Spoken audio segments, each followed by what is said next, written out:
What's going down, big truck drivers? Say, I just want to throw up a quick video, man.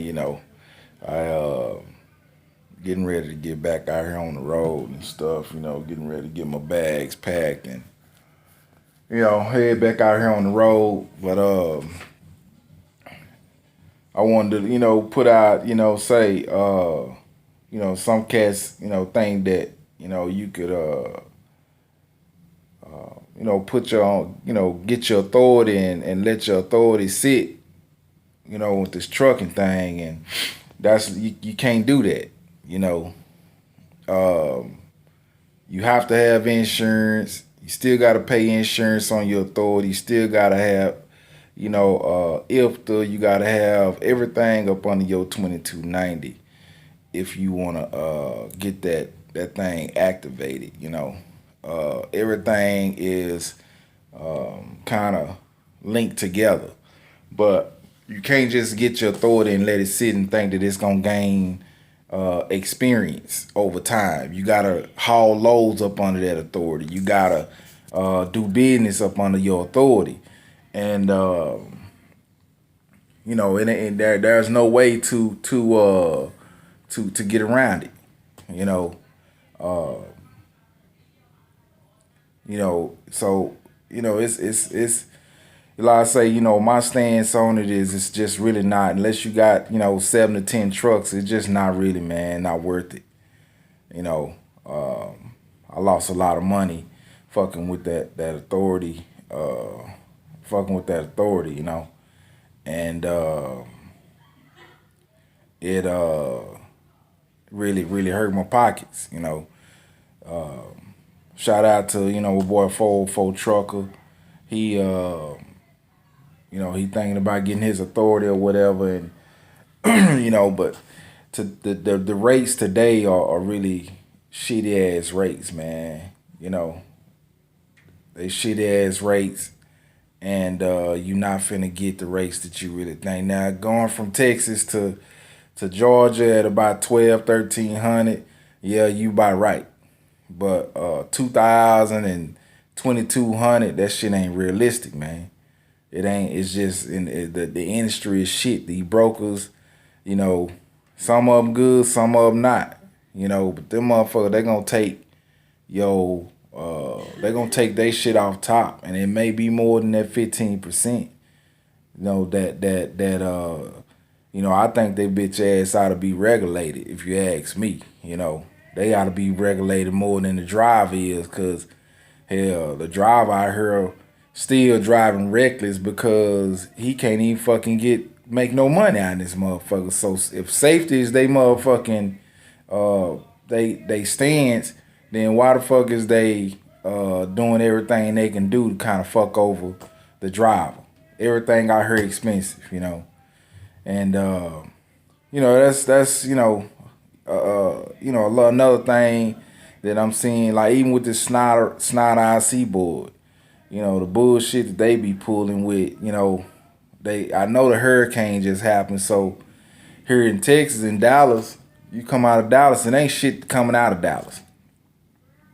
Everything going to Houston, South Texas, Louisiana, New Orleans, shit, places like that, Corpus Christi, where, I got word from my cousin, because he's on the reserve, and he tells, hey, man, don't come down here. No matter, I don't give a fuck what people say. Don't come down here because it's fucked off. It's fucked up. Even the highways that's clear, or that the water done receded on, done left a lot of that fucking slush shit. So you just gonna be down there spinning your fucking wheels, So, I advise truckers not to go down there.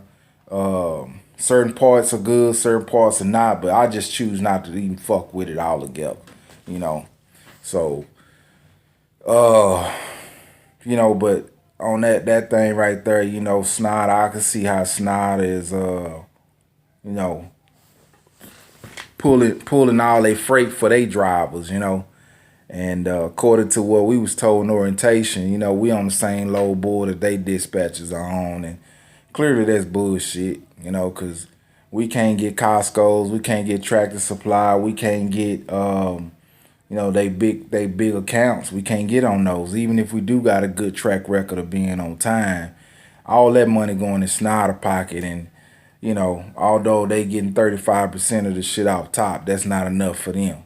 So they give us the bullshit.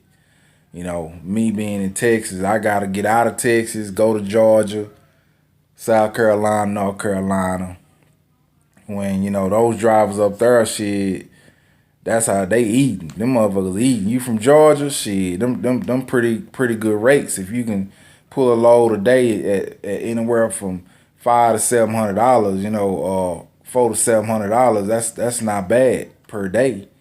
But the way that they got it set up is, the Snyder IC owner operators are not getting the gravy loads. You getting the bullshit.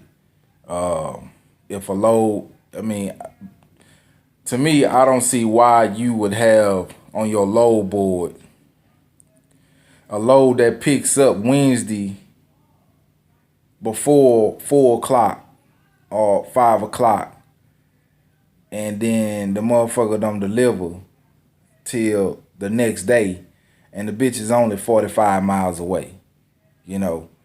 Some loads on that motherfucker you picking up early in the morning, but the bitch don't deliver to the next day, and the motherfucker only 100 miles away. Who wants to sit on a fucking load that long? So, but I'm trying to hang in there, and I'm looking at a few other companies to go to, that I can take my Snyder IC choice, my Snyder finance truck over to. I'm looking at a few different companies that are paying out. It's not about if I have to go that route. It's not about whether I'm dispatched or not, or whether I'm choosing my own loads or not. I'm my own operator, so I still got a little bit of power. So but just like I say, man, sometimes when you out here and you thinking about getting your own authority, and you only got one truck, you gotta think about that high ass insurance. Even if it's $1,900 a month, I was paying $800 a month. Got my own trailer. That shit went up to maybe that's when I had one truck. But when I got two trucks, my insurance went up to I want to say maybe 15 to 18 a month. That's with two trailers, two trucks. Then you got to worry about maintenance, and then you got to worry about taking care of yourself out on the road, fuel, and another thing, a lot of people don't understand that this fuel out here really, some of this shit ain't all fucking biodegrade, whatever the fuck they want to say, number two. Some of this shit runs out. You got a full tank before you go 100 fucking miles. You didn't use the quarter tank already. You know what I'm saying? So, the shit burning fast. The shit, so you gonna use. My point is, you gonna use a lot of fucking money in fuel. You got to get your oil changes. You got to get make sure your IFTA stickers stay up to date. Your load board, you're gonna have to pay for the load board. I don't give a fuck where you go. Ain't motherfucker, if they giving it to you for free, that's an advertising price. That's an advertising price. So that right there, that's just some shit that I've learned in my 3.5 years with having my own authority. And I set mine aside and I canceled my insurance. And of course, they sent me letters saying, hey, your USDOT and your and the other number has been temporarily suspended, or canceled, or whatever the fuck you want to call it. But I still sent in my IFTA as no activity for that quarter. I'm actually in the process of getting my own plates here in Texas instead of with Snyder, cause Snyder they shit at $32 a week for 12 months. That shit is at about $1,700, and I can get my own fucking tags here in Texas at $900. So of course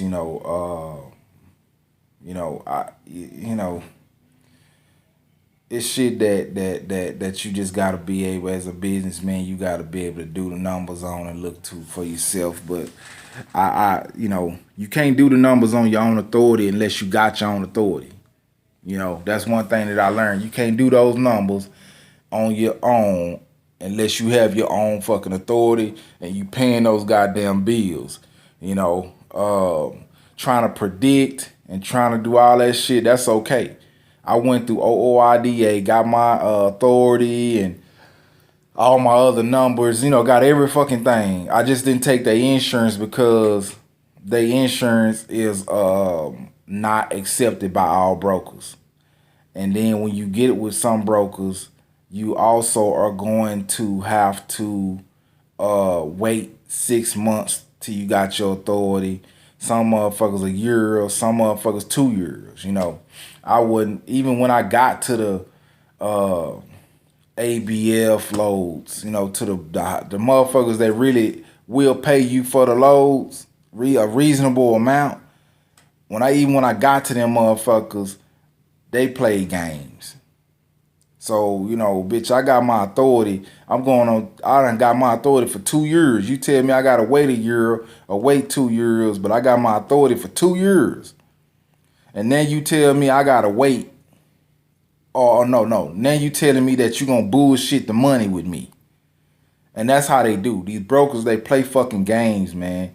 Because they trying to keep as much money as they can in their pocket. Yeah, they negotiate the price, but they don't understand that you might be at that customer for 5-6 hours. They don't understand that you got truck maintenance. They don't give a fuck about that. Let me say that. They don't give a fuck.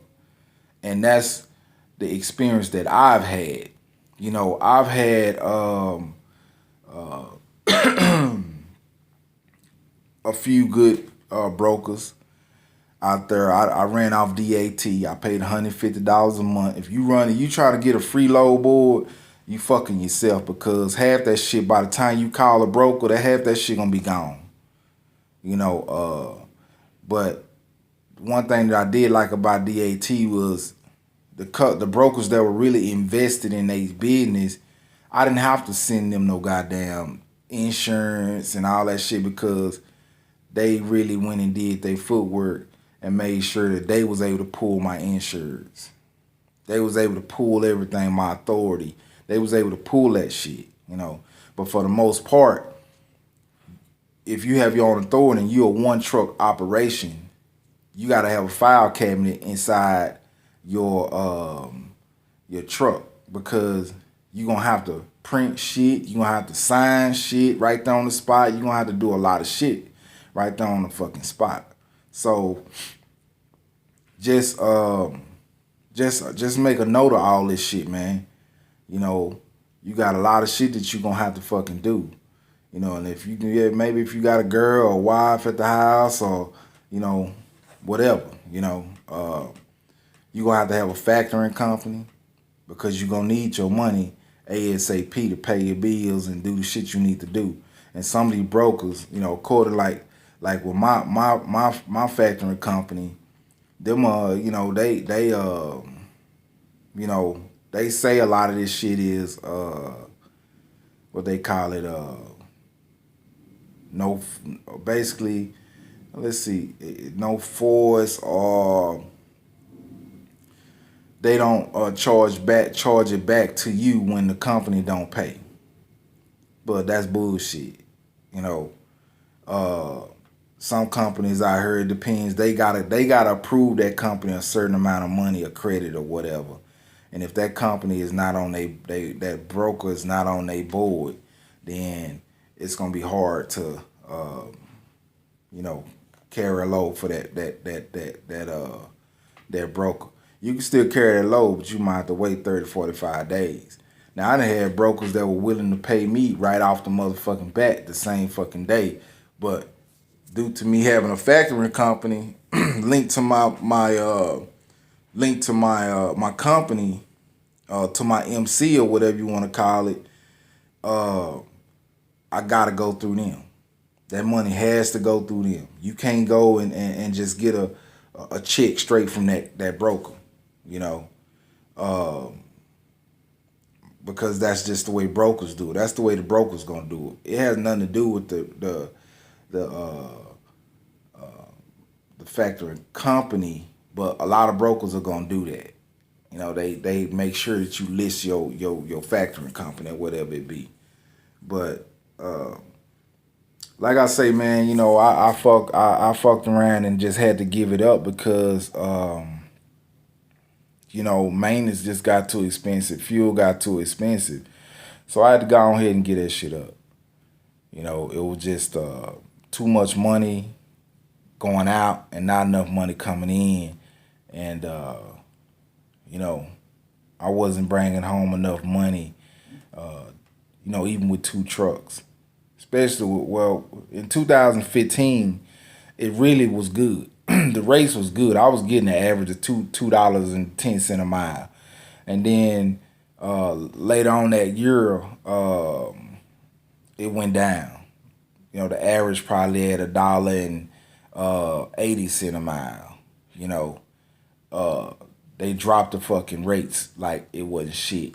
You know, and it wasn't shit we could do about it. That's why so many old timers said, fuck it, I'm getting out the shit, or they went and worked for somebody. You know, it's just not worth it to have your own fucking truck. You know, I know you new age cats, you know, y'all think that it's gravy, but that shit, man, it ain't fucking gravy, man. You know, I've been doing this shit for 17 years, and even went overseas and did the shit, you know. But I'm telling you, man, this shit, it ain't gravy. You hustling and bustling. And to bring home $1,500 ain't no motherfucking money for no owner operator. So what you need to do is really think about that authority shit. Do some research. Ask me some questions. You know, I still got my authority, but I just had to sit the motherfucker down, man. You know, I had to sit it down. I know I'm looking nappy-headed in a motherfucker. But shit, I slept late. Had a doctor's appointment. Had to hurry up, get that load back in from Laredo, and you know. But you know, it's just like I say, man. You know, getting these loads, man. You just gotta understand that, you know, coming out of Dallas, they ain't paying shit, man. They got too many motherfucking trucks here that are willing to take that load for pennies, you know. And right now I'm trying to hang in with Snyder, IC, and it's starting to, you know, it's frustrating now. It's been frustrating for the last at least month. But due to the hurricane, you could tell that they pulling those loads and giving the motherfuckers to their company drivers, and you gotta take the scraps, you know, and that's not fair. You know, it's fucked up. You don't have nobody as an owner operator to comply with, because your BOA or whoever the motherfuckers is that are your advisors or whatever, them motherfuckers don't. They just gonna tell you that's just the way it is. You just gotta accept it. Accept it or don't accept it. We don't give a fuck. Basically, that's all they say. You know. And that's, you know, one thing I mean, I'm gonna tell you the good and the bad, you know. I'm gonna tell you the good and the bad about the shit. You know, my last video, I already told y'all that, you know, this shit better than me having my own authority, you know. I'm not bringing in a whole lot of fucking money. But at the same time, you know, it's better than me having my own authority because of, you know, the overhead with having your own authority. So, you know, but just like I say, man, you know, y'all have a good day. Keep them wheels turning. Be safe. And keep on motherfucking rolling, nigga. I'll holler at y'all later, man.